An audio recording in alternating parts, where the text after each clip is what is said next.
하나님께서 우리에게 주시는 말씀 같이 보겠습니다. 에베소서 2장 19절에서 22절까지 말씀입니다. 에베소서 2장 19절에서 22절까지 말씀 제가 받들어서 읽겠습니다.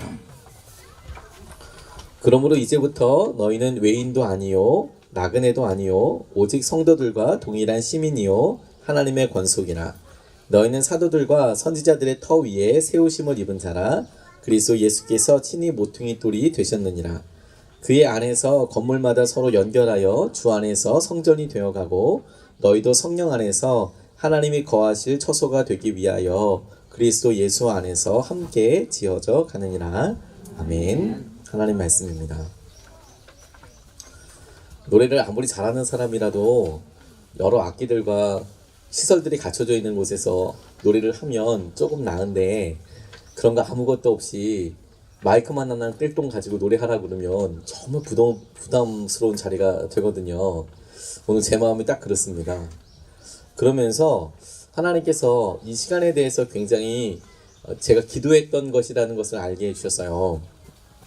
처음에 우리 개척하면서 하나님께서 여러 가지 것들을 보여주시고 저희 팀 안에 우리 교회 안에 마음이 밭이라도 좋으니까 천막 치고 예배하게 하게 해주십시오. 그런 기도했었는데 작년에 올 때도 그런 생각을 하지 못했는데 오늘 이 예배를 준비하고 설교를 준비하면서 진짜로 텐트에서 오늘 예배 드리겠네. 우리가 그렇게 기도한 대로 예배 드리면 이런 모습이었겠구나. 물론 지금 주위에 굉장히 꽃도 이쁘고 아름다운 곳에서 예배 드리지만 우리가 이거 1년 365 이렇게 예배 드렸어야 하는 상황이었겠구나. 그래서 되게 특별한 의미가 됐습니다. 하나님께서 우리에게 진짜 본질적인 것들을 질문하게 하시지 않을까? 자연이 너무 아름다운데 이렇게 건물을 떠나서 예배를 드려보면 우리가 평소 때 계속 누누이 얘기하고 붙잡았던 대로 교회는 건물 아니고 사람이다. 그러면 사람이 교회라는 것이 어떻게 여러 가지 방법으로 드러나게 될 텐데 그 중에 제일 일반적인 방법이 뭘까? 순간이 뭘까? 이렇게 장소를 옮겨서 예배 보면 우리가 보였던 건물에 얼마나 많이 의지하고 속았는지를 알게 되는 것이죠. 진짜 우리가 의지하고 있는 것은 우리 주위에 있는 우리의 믿음의 동력자, 우리와 함께 하시는 주님이신가? 이게 이제 드러나게 되거든요. 물론 야외 예배 우리가 오늘 하나님께 예배하고 자연에서 정말 기쁨을 누리기 위해서 이렇게 모였는데 이번 한 주는 동시에 우리에게 예배하는 굉장히 중요한 시간이지 않습니까?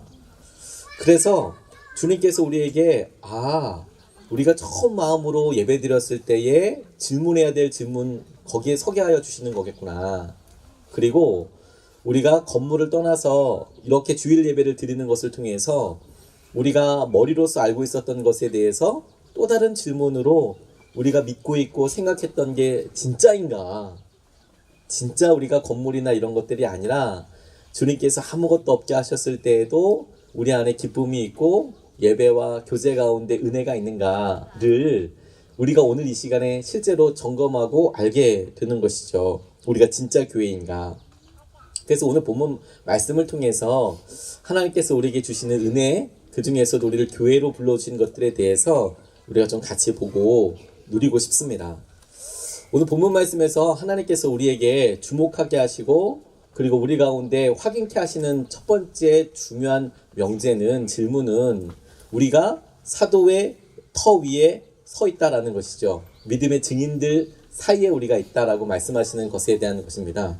오늘 19절 20절 말씀을 보면 그러므로 이제부터 너희는 외인도 아니요 나그네도 아니요 오직 성도들과 동일한 시민이요 하나님의 권속이라. 너희는 사도들과 선지자들의 터 위에 세우심을 입은 자라. 그리스도 예수께서 친히 모퉁이 돌이 되셨느니라. 이렇게 나와 있어요. 그런데 그 중에서도 너희는 사도들과 선지자들의 터 위에 세우심을 받았다. 우리가 여기까지 오게 하셨을 때 우리가 여기까지 신앙생활을 하고 모임을 이루고 교회를 이루게 되었을 때 주님께서 참 많은 만남들을 갖게 해주셨죠. 그런 미리 만난 만남들이 선지자들과 그리고 미리 만난 믿음의 선배들을 통해서 여기까지 오게 됐다. 우리가 40일 동안 특별 새벽기도회를 통해서 믿음의 증인이라고 알고 있었던 사람들이 직접적으로 간접적으로 우리에게 녹아들어서 지금의 우리의 믿음의 모습을 가지고 있다. 이렇게 주로 해석을 합니다. 그리고 그것은 아마 맞을 겁니다.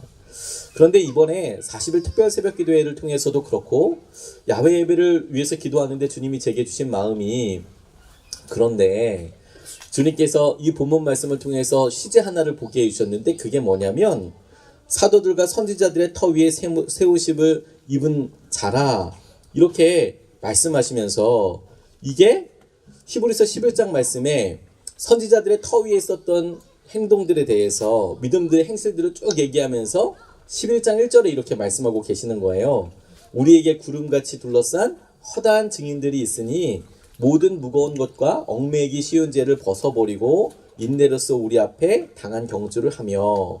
그런데 구름같이 허다한 증인들, 이것들이 분명히 선지자들과 우리가 앞서 이야기했던 사도들과 선지자들의 터, 이게 구름같이 허다한 증인들을 말하는 것인데, 그런데 히브리서 말씀은 똑같은 본문을 이야기할 때 구름같이 허다한 증인들이 지금 있다라고 이야기하고 있어요. 이게 현재 시제인 거예요. 구름같이 허다한 증인들이 과거에 있었다. 과거에 있어서 지금까지 이어져 우리가 그 영향을 받고 있다. 이렇게 이야기하는 게 아니라 구름같이 허다한 증인들이 지금 있다. 이렇게 이야기하고 있는 것이죠.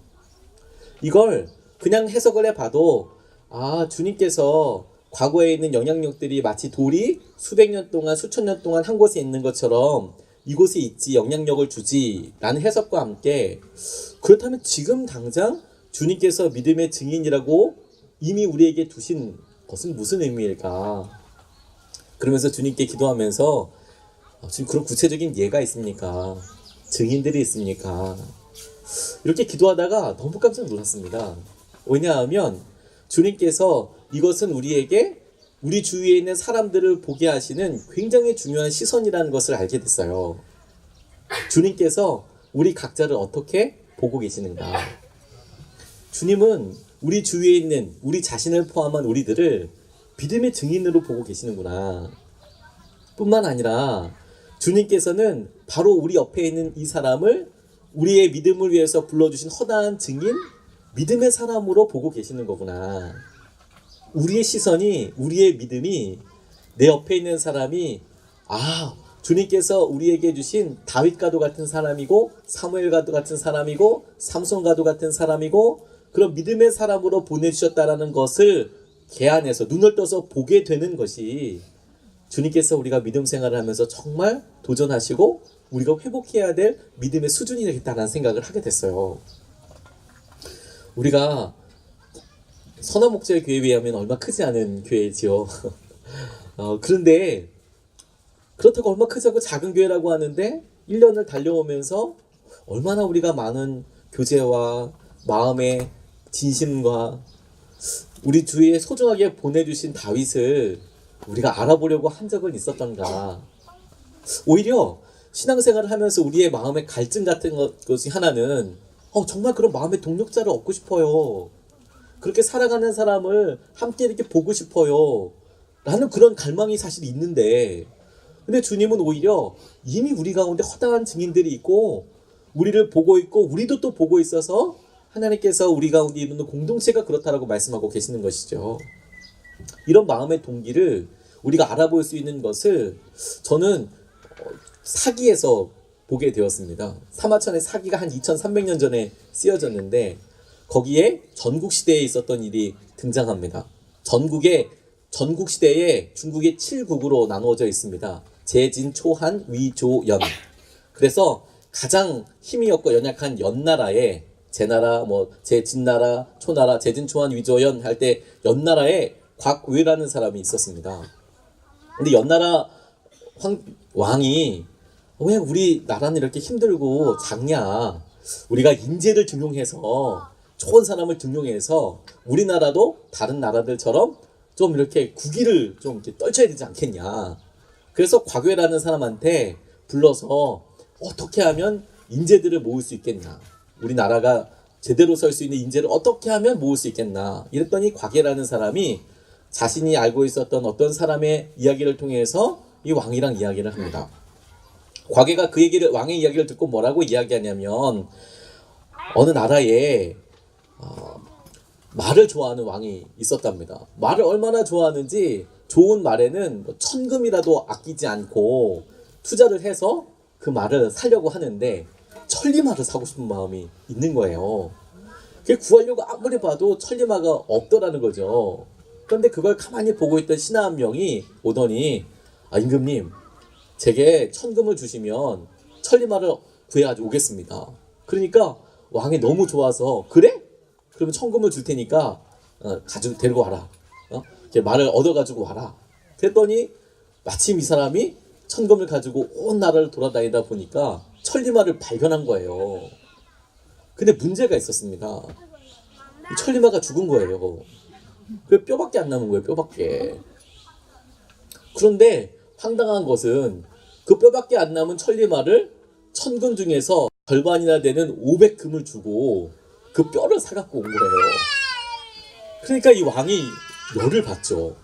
아니, 내가 원한 거는 말의 뼈다구가 아니라 말을 원했는데 그렇고 그 말 뼈다귀를 이거 뭐 고기를 먹을 수 있는 것도 아니고 이 말 뼈다귀를 천금의 반인 500금이나 주고 이걸 사왔다는 게 너는 이게 말이 되냐? 너무 화가 나서 잡아다가 죽여버려라.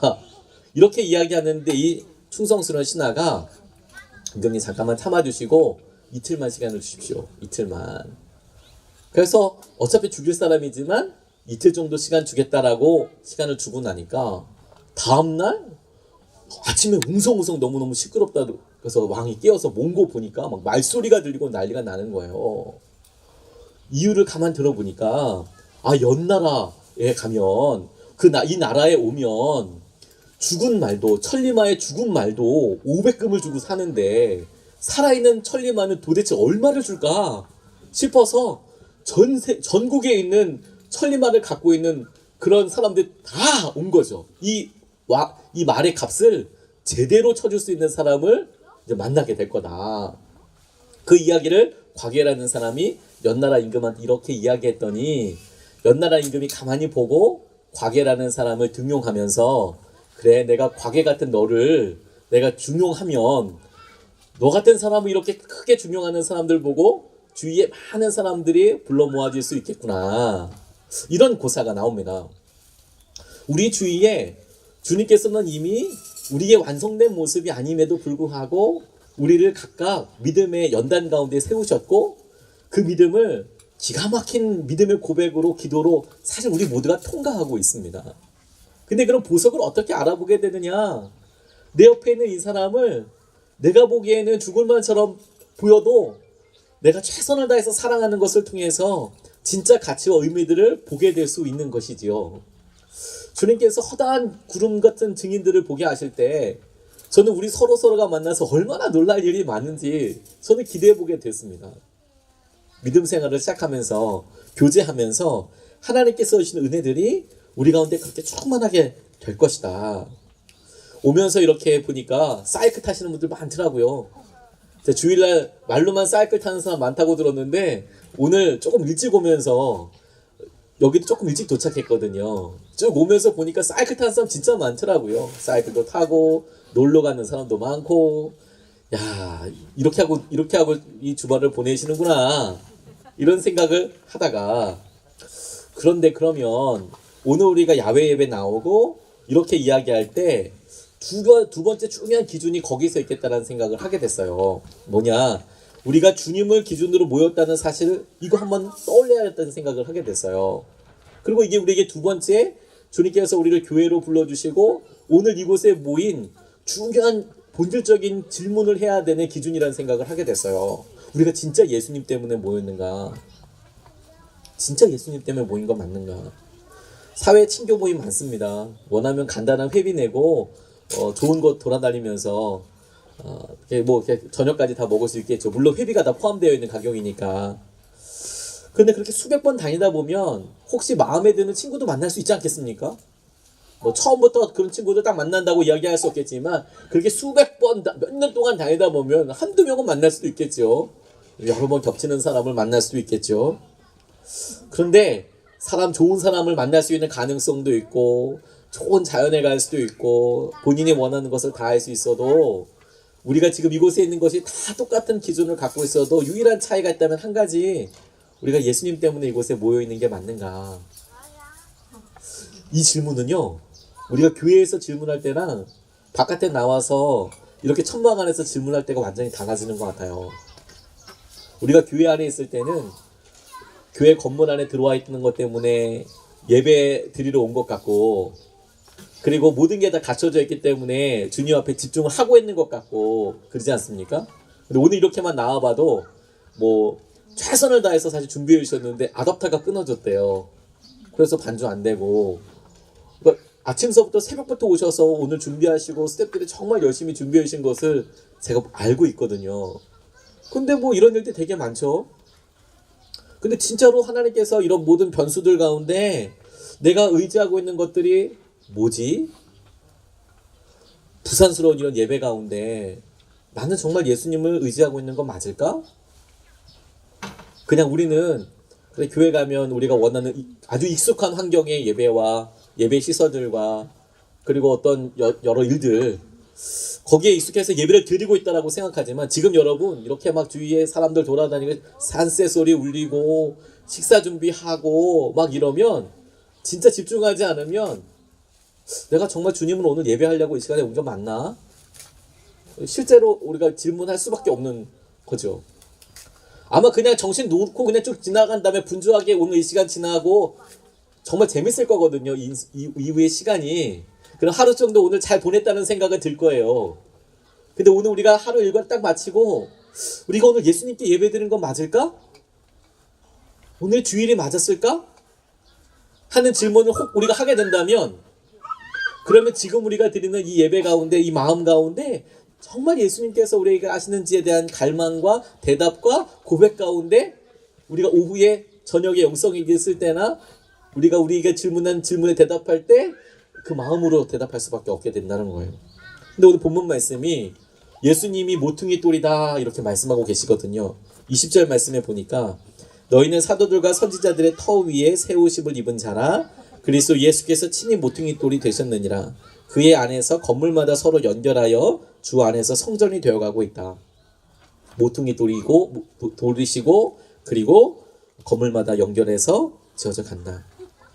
모퉁이 돌은 제일 안 보이는 돌입니다. 일부러 보려고 하지 않으면 보기가 쉽지 않은 돌이에요. 보통 정문이나 큰 대문, 그게 딱 보이죠. 모퉁이 돌의 위치는 벽과 벽이 연결되는 코너에 있는 거겠죠. 혹은 건물과 건물이 이어지는 코너에 있겠지요. 일부러 그곳에 가서 보지 않으면 모퉁이 돌이 있는지도 잘 모를 거예요. 주로 사람들이 보는 것은 대문 큰 옆에 있는 뭐 이런 머릿돌, 크게 보이는 것도 화려한 장식들 보죠. 모퉁이 돌에 있는 것 잘 보지 않지만 이 모퉁이 돌이 갖고 있는 중요한 의미가 돌들이 연결되어서 힘을 받는 곳이라는 거예요. 오시다가 자연을 이렇게 돌아다니다 보면 군데군데 긴 전선과 큰 전신탑이 있습니다. 그래서 아주 높은 탑에 두꺼운 수만 볼트짜리 전선이 지나가는데, 그런데 그 중에서도 엄청나게 큰 에펠탑 같이 큰 두껍게 큰 전신탑들이 있어요. 근데 주로 어떤 때 그렇게 되는지 아십니까? 그렇게 네모 반듯하게 아주 큰 에펠탑 같은 그런 전신탑이 있는 때는 언제냐면 전선이 꺾어지게 될 때, 이렇게 전선이 차례대로 이렇게 갈 때는 그냥 평평한 것들이 이렇게 쭉 크게 있는데, 이게 중간에 딱 꺾어지게 될 때는 엄청나게 커요. 훨씬 두껍고 훨씬 큰 이것들이 가운데 설치가 돼요. 모퉁이 돌을 딱 그렇게 생각하시면 됩니다. 건물이 연결되게 될 때 건물과 건물이 힘을 받고 연결되게 되는 거. 이게 왜 중요하냐면 우리가 예수님께 보이지 않고, 그런데 그럼에도 불구하고 계속 의지하고 연결되어 있는 것을 우리가 주일이나 교회와 믿음 생활을 통해서 날마다 확인하는 게 우리의 목적이거든요. 우리가 왜 우리 주위에 믿음의 사람이 없을까를 생각하기 전에 나는 모퉁이 돌이신 예수님을 잘 연결되어져 있는가? 의지하고 있는가? 그러면 주님께서 연결된 상태에서 우리가 한 몸인 것과 그 한 몸으로 우리가 주님 안에서 놀랍게 연결되어 있다는 것을 깨닫게 해주시고 보여주시는 때는 반드시 오게 되거든요. 우리가 오늘 이 예배를 통해서 그것에 대한 마음을 좀 열 수 있으면 좋겠습니다. 제가 젊은이교 목회하면서 여러 가지 중요한 재밌고 은혜로운 여러 경험들이 많았지만 그럼에도 불구하고 잊지 않는 한 형제 그리고 자매가 있어요. 한 청년이 병장 말년제대 때 저 찾아와서 어려운 사정을 이야기하더라고요. 어려운 사정의 이야기는 뭐냐면 집이 재정적으로 엄청나게 힘들어졌다는 거였습니다. 엄청 힘들어져서 빚장애들이 막 찾아오고 그리고 아버님은 안타깝게도 이제 구치소에 들어가시게 된 거예요. 그리고 빚장애들이 휴가 나왔는데 말년 휴가 나왔는데 뭐 돈 갚아라 마라 막 이렇게 난리를 하니까 너무 힘들다고. 그리고 안타깝게도 부모님은 이미 이혼을 하신 상태이고 너무 안타까운 상태더라고요. 그래서 저를 찾아와서 기도 부탁과 함께 본인이 대학교 2학년 마치고 군대 갔다가 이제 제대하기 얼마 한 달밖에 안 남았는데 이제 제대하고 난 다음에 알바를 한 뭐 3타임 정도를 껴서 3잡을 가져서 이거 갚아야 되는 거 아닌가. 왜 그렇게 생각했느냐고 물어보니까 아버지 친구들도 와서 야 네가 좀 뭐 이렇게 일을 하고 힘써야 되지 않겠냐 이렇게 얘기했다는 거예요. 그래서 야 그분들도 참 어떻게 그렇게 이야기할 수 있나. 그래서 물어봤어요. 뭐 얼마 정도 이렇게 물어보니까 아버지가 사업하다가 이렇게 부도 나가지고 그게 진 빚은 대학교 다니다만 애가 알바해서 갚을 수 있는 돈이 아닙니다. 이자도 그렇습니다.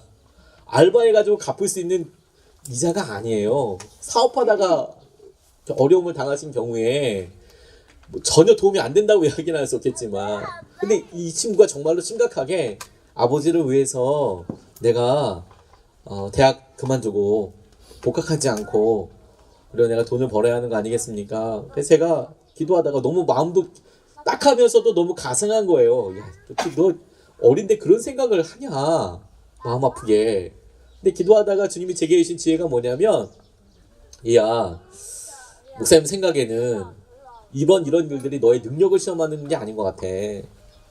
능력을 시험하는 거라면 네가 지금서부터 열심히 해서 뭐 직장에 가서 뭐 능력을 인정받아서 엄청난 연봉을 받고 그래도 이거는 내가 봤을 때는 몇십 년이다. 야 이거는 이거 웬만해서 현실적으로 이거 되지 않을 것 같다. 그러면 능력을 시험하는 게 아니면 뭘까? 그럼 주님이 내게 주신 마음은 이건 사랑을 시험하는 것 같아.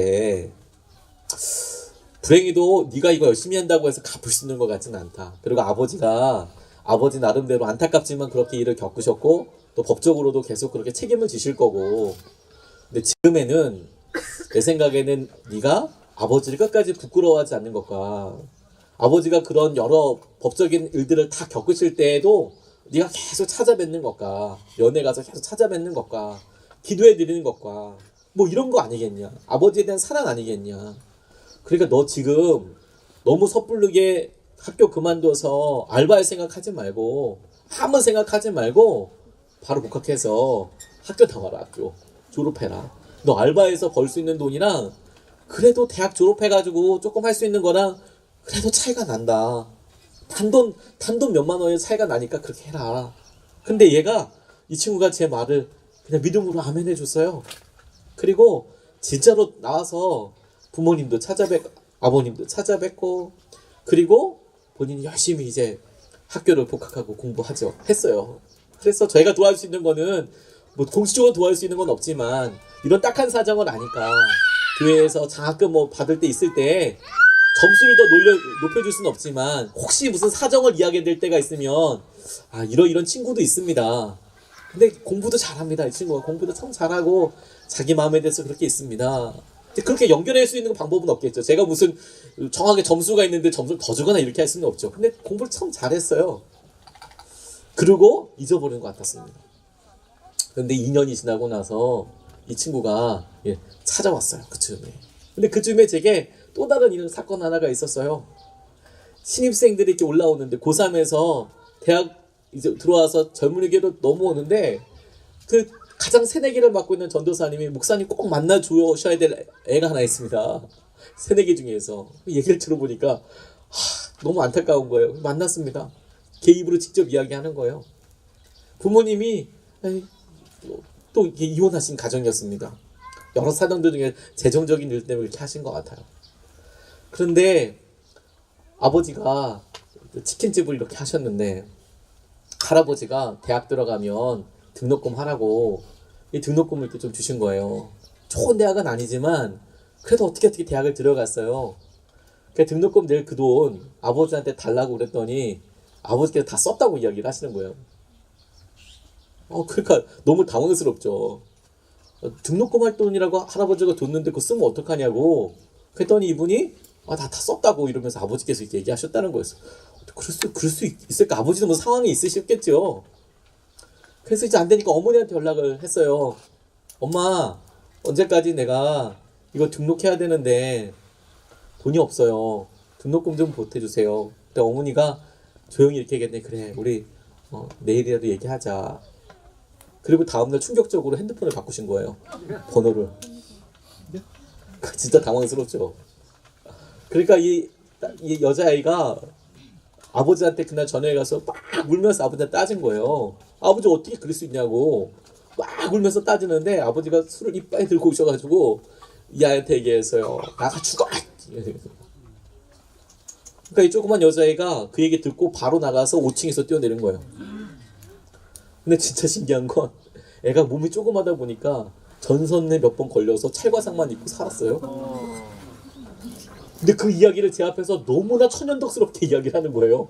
이게 무슨 내가 지금 이걸 어떻게 얘기해야 되는 거야? 어떻게 이거 지금 이거 제가 이게 진짜냐라고 물어볼 수도 없고 이걸 너무 그냥 그런 얘기를 너무 그냥 순탄하게 얘기하는 거지. 이런 이야기를 이게 너 참 그렇다.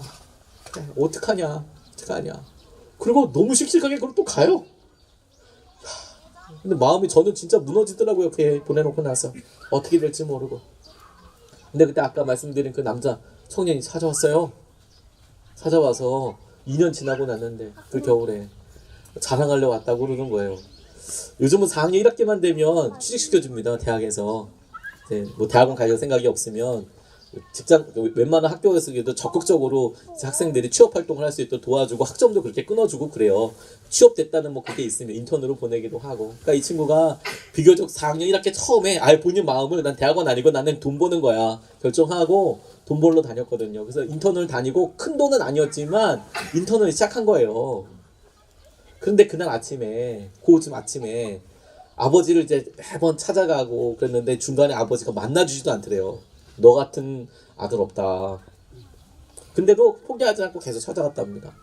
그리고 이 아버지가 이제 구치소에서 이제 나오시고 이제 사회적으로 좀 이제 일들을 활동을 하셔야 되니까 먹고 사셔야 되니까 지하에 단칸방 이렇게 없고 친구분들이 아버님의 친구분들이 그래도 먹을 거는 풀칠은 해야 되니까 친구분들이 돈을 어떻게 모아서 트럭을 한 대 이렇게 사주신 거예요. 트럭을 한 대.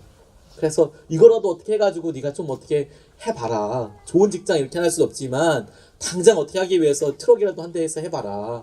이분이 그런 삶을 이제 사시는데 이 남자친구가 찾아가서 아버지 사랑한다고 그러면 그냥 문 탕 닫고 그냥 나가시는 거죠.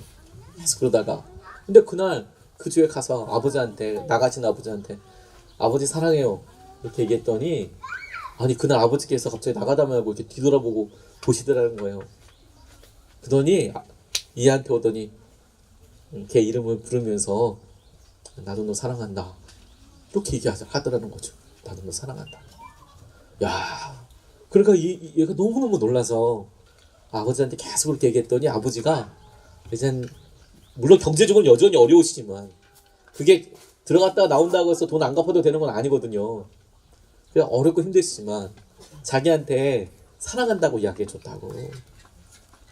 그리고 제게 와서 본인이 그동안에 인턴을 하면서 월급이 120만 원 조금 안 됐나 봐요. 120만 원 조금. 그런데 자기가 어려울 때 장학금 받으면서 이렇게 다녔잖아요. 그래서 모아가지고 온 거예요.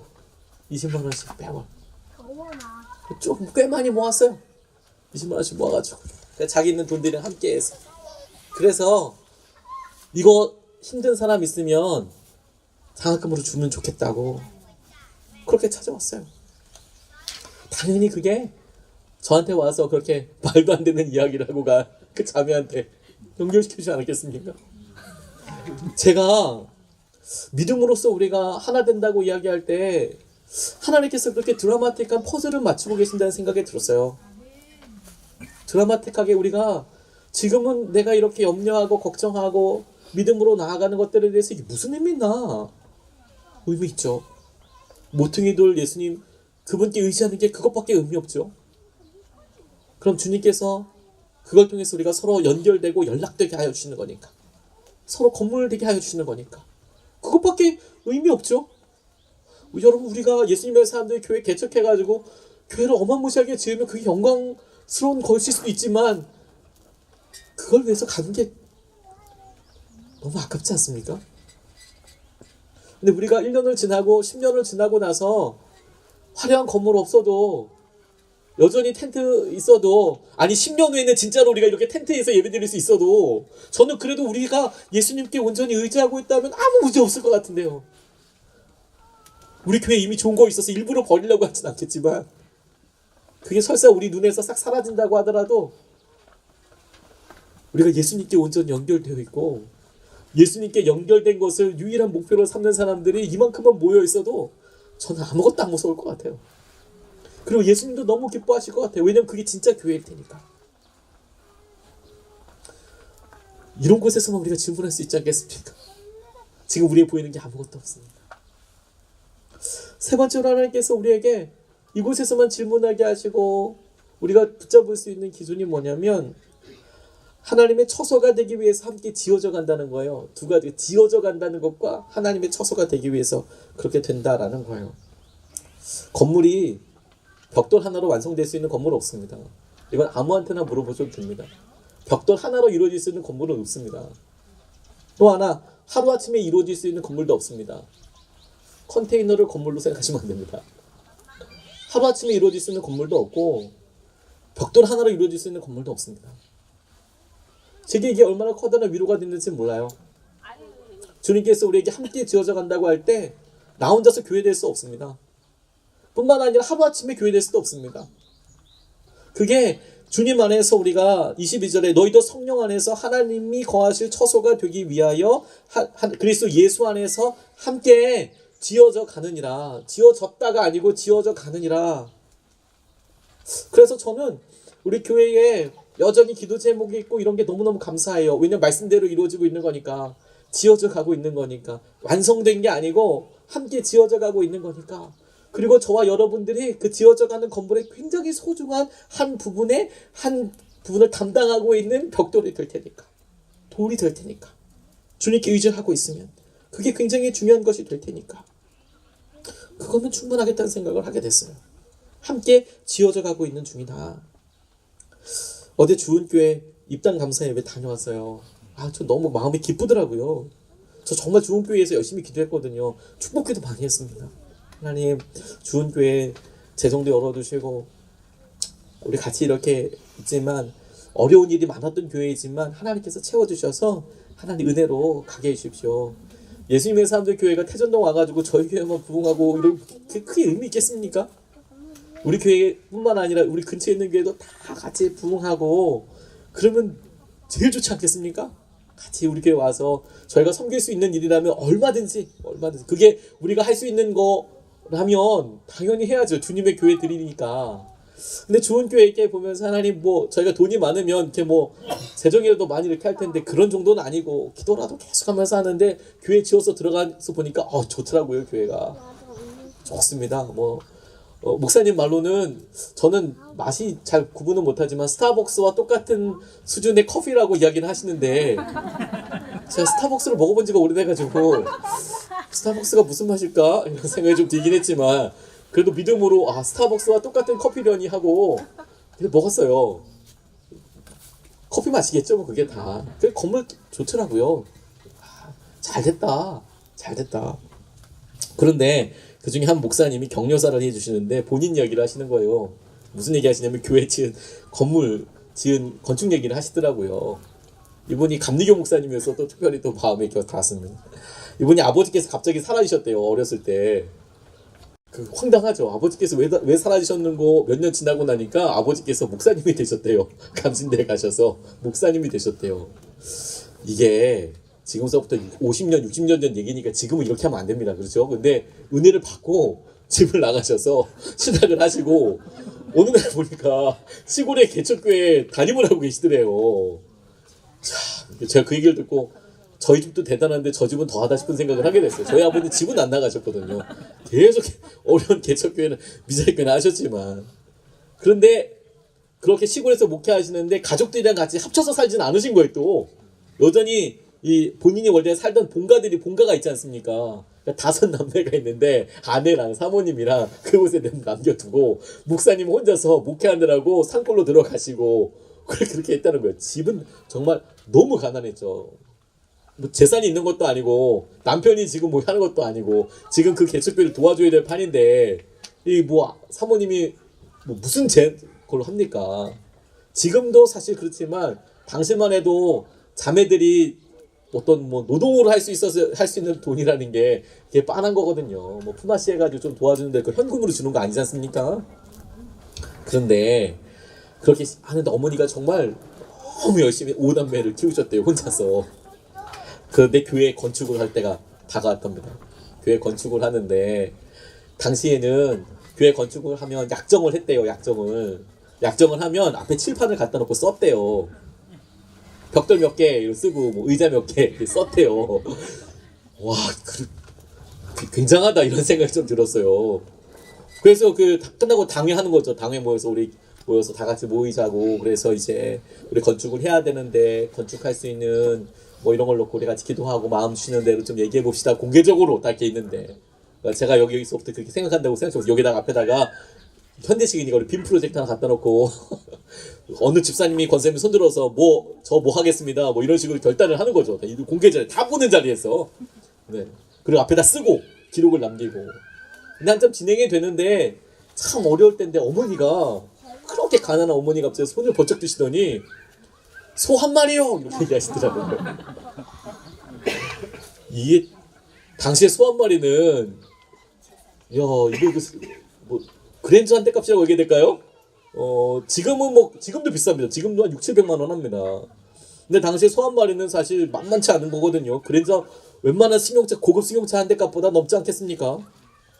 근데 어머니가 집도 가난한데 갑자기 소 한 마리요. 그리고 손을 들어서 이렇게 얘기를 하시더래요. 그런데 그 옆에 여기 있던 이 목사님이 중학교 2학년이었는데 어머니가 그렇게 손 드는 거서 얘기하는 거 보고 자기도 손을 번쩍 들었대요. 어머니가 소 한 마리였었으니까 자기는 소 반 마리요. 소 반 마리를 고기로 바치는 걸까 이런 생각을 저는 혼자서 했다가 반 마리만큼의 또 금액을 하는 거겠구나. 그런데 앞에 계신 이 적는 분이 적지를 않으시더래요. 이걸 적어야 될지 말아야 될지 막 고민하시더라는 거죠. 이걸 애가 이렇게 얘기하는데 이걸 갖다 적어가지고 소 반 마리 적기가 좀 애매하죠. 그리고 어머니도 소 한 마리 적었는데 그 시골에 있는 교회가 밥숟가락 몇 개 있는지까지 다 아는데 집에 저 집이 소 나올 집안이 아닌데 소 한 마리 한다고 하니까 이걸 적어야 될지 말아야 될지 막 이렇게 하는데 뭐 어쨌든 그렇게 결단을 하셨다는 거예요. 그리고 이 중학교 2학년 소년이었던 이 목사님은 항상 그렇듯이 까맣게 잊어버린 거죠. 자기는 이야기는 하지만 그건 그냥 잊어버린 거죠. 근데 어머님이 정말 그런데 죽을 똥 살 똥 그거 다 서원대로 갚으시느라고 너무 힘드셨대요. 한 마리 반 갚느라고 한 마리가 너무 힘드셨대요. 너무 집안도 너무 힘들고 어렵고 찢어지게 가난한데 진짜 완전 다 진짜 죽을 뻔했다고. 근데 이분이 뭐라고 얘기하시냐면 자기 어머니 이렇게 하시고 본인이 또 목회하게 되고 5남매가 다 잘 자라고 무탈하게 믿음 생활 잘하면서 잘하게 되고 그리고 자기가 나중에 목회하고 나니까 본인도 교회를 지어야 될 일들이 생기고 그리고 이분은 지금도 교회를 짓고 계신다고 하더라고요. 강제 큰 교회를 짓고 계신다고 하더라고요.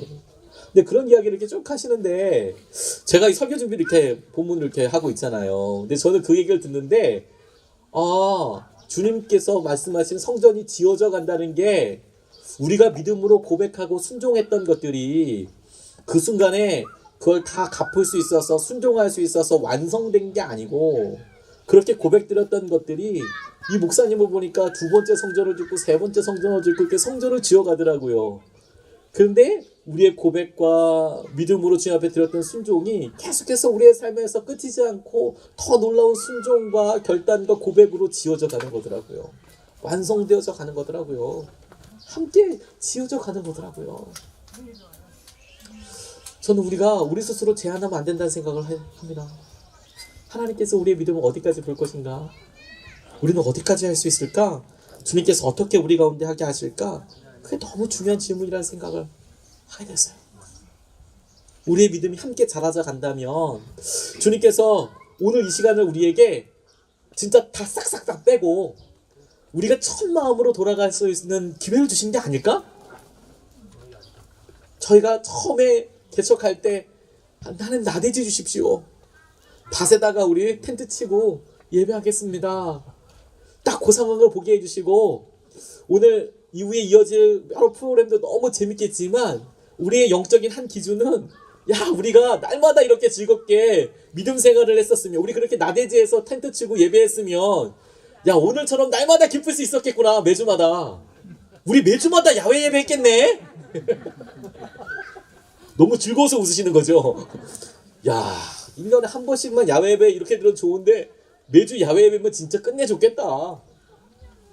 루야 동산에서 계속 예배 드렸을까요? 우리가 어떻게 했을까요? 그렇지 않았을까요? 함께 지어져가는 것에 대해서 우리가 다시 한번 0점에서부터 시작해서 볼 수 있겠다는 생각을 하게 됐어요. 그러다 보니까 우리의 목표도 너무 명확해지는 것이죠.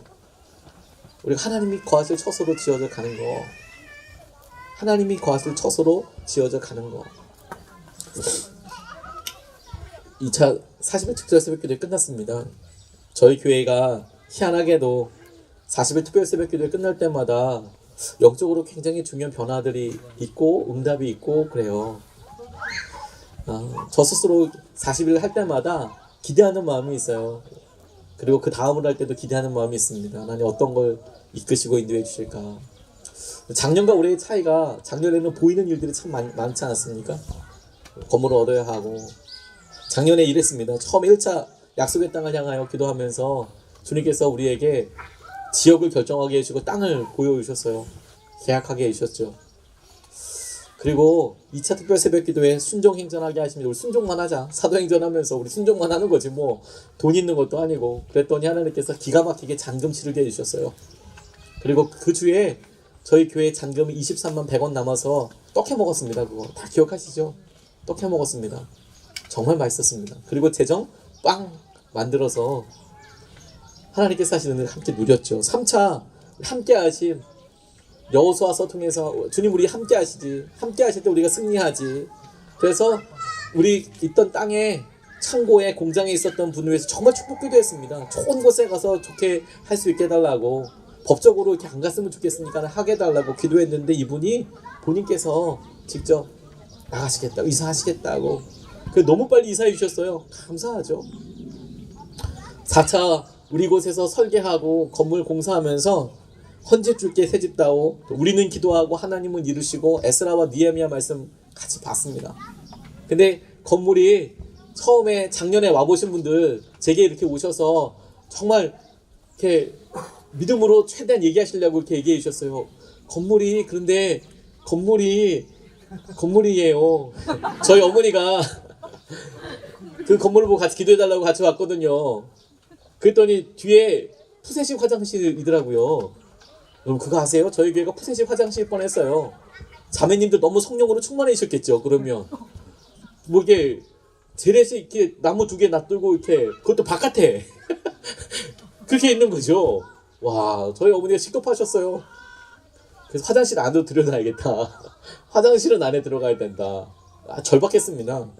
뭐 안에 천정 다 뚫어져 있고 그러니까 걱정되는 거죠. 이거 뭐 어떻게 해야 되는가. 근데 처음에 사실 공사 시작할 때 제 주위에 있는 분들이 3천만 원이면 된다고 해서 사실 시작했어요. 제가 너무 순진했습니다. 너무 순진했어요. 전 진짜 그만 믿었거든요. 3천만 원이면 되는구나. 그러고 이제 그러면 한번 우리 무리를 해봐야지. 그랬다가 건축법이 바뀌었다는 걸 알았어요. 그래도 법은 지켜야 되지 않겠습니까? 그래서 하다 보니까 다 채워져서 이렇게 지워져 가더라고요. 그래서 4차 특세 딱 끝나고 저희가 첫 번째 예배 거기서 드릴 수 있었어요.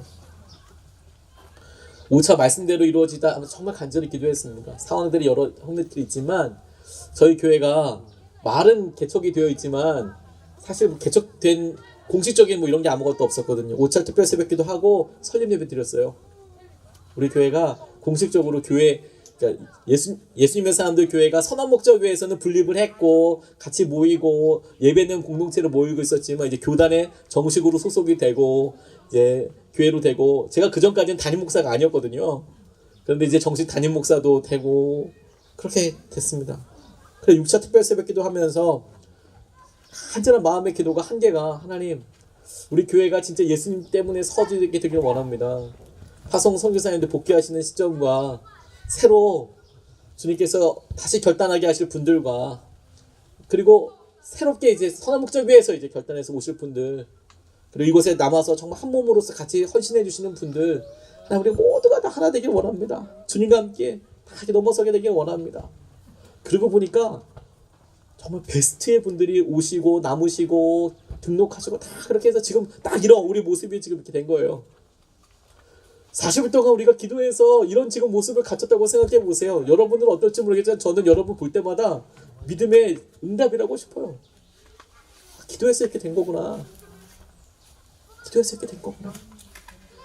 또 우리 넘어오면서 1차 40일 특세하면서 우리 중층공사 완료했습니다. 저거 언제 할까 싶었는데 중층공사 했어요. 제가 중층공사라만 생각해서 맨날 저거 해야지 생각하다가 유기성 목사님이랑 이야기하다 깜짝 놀랐어요. 저한테 이렇게 표현하시더라고요. 증축공사했다며.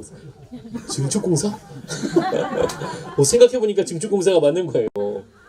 우리는 중층공사, 이렇게 중층을 이렇게 걸어둘 걸 했다 이렇게 생각하고 있었는데 다른 곳에는 이제 증축공사로 증축공사 맞네. 증축공사 했네. 목사 증축공사 했습니다. 오고 싶다고 해서 한번 오십시오. 바쁘셔서 아직도 못 오셨어요. 1차 하고 증축공사 했습니다. 아무것도 아닌 것 같지만 기도해서 첫 번째 이렇게 했어요. 두 번째 증인들의 이야기 이번에 마치면서 주님께서 우리 대출 재연장하게 해주셨습니다. 그리고 정말 본질적인 것들에 대해서 질문하게 해주셨어요. 우리가 알고 있는 것들이 진짜가 맞는지. 그리고 교회를 세워간다는 생각을 하게 됐어요. 근데 3차를 주님께서 제게 Be a Christian이라고 마음으시면서 이번 40일은 전도와 선교를 위해서 정말 기도해봐야겠다는 생각이 들었습니다. 6월에 저희가 교회 단기 선교 가요. 그리고 6월에 효성 해링턴도 들어오고 입주들이 되고 있습니다. 저는 교회를 사람들을 많이 모아야 하는 것이라고 생각하지 않습니다. 저는 예수님의 사람을 모아야 한다고 생각하고 있어요. 예수님의 사람이 되어야 한다고 생각하고 있고 예수님의 사람들이 되어야 한다. 그리고 주님의 뜻이기도 하다. 그게 우리가 예수님의 사람들로 모이고 그리고 예수님의 사람들로 스스로 예수님과 같이 우리가 변화되어 가고 전염이란 표현이 조금 그렇지만 그래도 예수님 때문에 우리가 변화되고 예수님으로 닮아가고 예수님으로 이렇게 함께 되는 거 그러니까 전도하면서 우리가 누리게 될 거거든요. 우리가 주님과 함께 지어져 가고 우리가 이렇게 하는 반복적인 예배와 일을 통해서 주님께서 우리 가운데 거하실 처소가 주님 되게 해주십시오. 함께 지어져 가게 해 주십시오. 우리 하루 즐겁게 교제하면서 오늘 좀 여러분께 좀 도전하고 싶어요. 저도 셀카봉 갖고 왔거든요. 작년에 보니까 셀카봉이 제일 부럽더라고요. 우리 김지혁 권사님 셀카 이렇게 찍으시는데 저거 나도 사야지. 저거 엄청 비싼 거 아닌데 저거. 오늘 한 번도 이렇게 한 사람도 안 찍어볼 일 없어요. 다 찍어보시고 서로 사진 다 찍어보시고. 제가 선한 목적에 떠나고 나니까 제일 아쉬운 게 뭐냐면 유기성 목사님이랑 둘이 찍은 사진이 별로 없는 거예요. 10년 이상 목회하고 같이 한 15년 이상 목회했는데 둘이 찍은 사진이 별로 없는 거예요. 몇 개 찾아보면 있긴 하겠지만 그래서 첫 번째 만났을 때 유 목사님한테 저벅저벅 가서 진짜 쑥스럽지만 목사님 저희 사진 같이 찍어요. 그리고 이렇게 어색하게 서로 V자 진짜 어색하게 진짜 민망하더라고요. 유 목사님한테. 이게 모르는 사람한테 가서 사진 찍자고 하는 것보다 더 어색하게 이미 잘 알고 있고 이런데 굳이 둘이 사진 찍자고. 근데 좋더라고요. 한계를 넘어선 것 같았어요. 오늘 마음을 열고 좀 교제해 보십시오. 하나님께서 함께 지어져 간다고 하셨으니까. 다윗이군요. 당신이 나의 삶을 깨우기 위한 사무엘이군요. 삼손이군요. 하나님께서 주신 은혜 가운데 우리가 이 교회와 마음을 함께 누릴 수 있으면 좋겠습니다. 오늘 우리가 세 가지 잠깐 생각했는데요. 하나님의 사도들의 터 위에 그리고 예수님을 모퉁이 돌로 해서 함께 지어져 가고 있다고 말씀하고 계세요. 하나님 오늘이 우리의 마음이 또 한 번 열리고 주님을 만나게 되는 지어져 가는 중요한 하루가 되게 해주십시오. 오늘 함께 이렇게 하면서 마음 열리게 해주십시오. 오늘 끝나고 나서 단 한 사람도 얘기 안 해본 사람이 없이 돌아가지 않게 해주십시오. 그동안에 우리 속회하면서 속회분들과만 열심히 이야기했잖아요. 이게 말이 됩니까? 우리가 선한목자교회는 10,000명이어서 그렇다고 하지만 저희 지금 100명 조금 넘게 모이는데 독하게 마음 먹으면 악수라도 100명 다 할 수 있고 가고 그러거든요. 그죠? 제가 교회에 있어 보니까 빨리들 도망가시는 분들 계셔가지고 이 악수 못하고 가시는 분들 계시거든요. 제가 다른 분 기도할 때 얼른 가시는 분들 계세요. 근데 여기는 적어도 이제 다 이렇게 잡혀 있는 거지 않습니까? 이렇게 딱 이제 도망갈 수 없어 적어도 이제 그러니까 다 인사할 수 있어요. 사진도 다 찍을 수 있어요. 잘 인사하시고 하나님께 인사하시는 같이 누릴 수 있게 되기를 주님의 이름으로 축복합니다. 예수님의 교회가 되게 해달라고 우리 같이 말씀 붙잡고 기도하겠습니다. 오늘 하루가 주님 예수님의 교회가 되게 해주시고 사도들 터 위에 주님 우리에게 주신 여러 우리 믿음의 사람들 함께 모여서 예수님을 중심으로 해서 모퉁이 돌에서 함께 지어져 가는데 하나님 거하실 처소 되길 원합니다. 하나님께서 이끌어주시고 만져주셔서 하나님 우리가 예수님의 교회가 되게 해주시고 예수님의 사람들이 되게 해주십시오. 우리 같이 말씀 붙잡고 이 시간에 같이 기도하시겠습니다.